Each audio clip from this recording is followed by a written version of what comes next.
What did you think about it? How impressed were you with it? To be honest, I wasn't that impressed with it. But seriously though, it was a great run. He kind of gives us 2 or 3 of those runs every day, so it's something that we don't ever see. It's just one of those things that we're kind of waiting to see. All our backs has that capability, and for him to come out and make a play out of nothing into a touchdown, a really good run, well done by him as well as the offensive line. How much does not just the offense, but the entire team feed off the physicality that he plays with? A lot. We all kind of have. This team has a couple of players that we all kind of feed off of, and one of those guys on offense is Trent. He's always, no matter what run it is, no matter what down and distance it is, no matter what the score is or the time in the game, Trent's always one of those guys who deliver a real big time blow. That's a real big momentum swing. Hey, Don, did you talk about the Tennessee and the rivalries that Jay been here? How much it just means not only to the team but to the fans as well? I feel like the Tennessee rivalry is one of the best in college football. Every time I go home or before I got recruited, the older guys always used to ask me if I was between me going to Tennessee and Alabama, what they always told me what their record was, so you don't always get the question about the Iron Bowl. It's more or less about the Tennessee-Alabama game. So this is a real big game for us, the community, as well as the fans.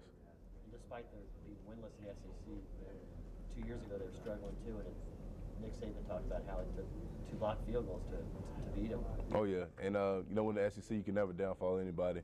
They're in the SEC for a reason. Even though their record might not show it, Tennessee's still a very good team.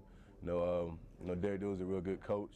They have a lot of athletes on the team, that we're all aware of. So, it's all about us going out and executing. We can't be complacent about anything. And I feel like that's not a problem that we're going to have this year. So it's all about us going out and executing the game plan. How satisfying is it for you to feel that this team is going through what you didn't get to go through 2 years ago because of your injury, that you're getting to experience some of the things and that there's expectations out there that are high and that you're getting to live it now? It's great.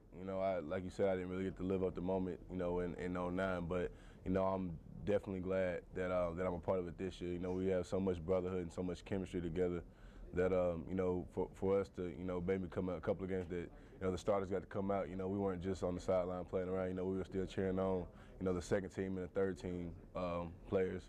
But, it's fun, even though a lot of people, we got practice on Monday, used to, guys are kind of like, man, we got practice on Monday, but I mean, we're all ready to get in the film room. We're ready to learn, we're ready to get ready for Tennessee, in throughout the week for, each opponent. When you talk about chemistry, I know what you're saying. Can you explain to the people what you mean there and what you have on that unit? Chemistry's kind of, it's more about being accountable, knowing that, that the player beside you is going to go all out for you. They know what's on the line. We know what's on the line. It's like a brotherhood. Having that tight knit group. Not just on defense or special teams, on offense or in one position, meeting room. But as a team, I feel like we all kind of have chemistry.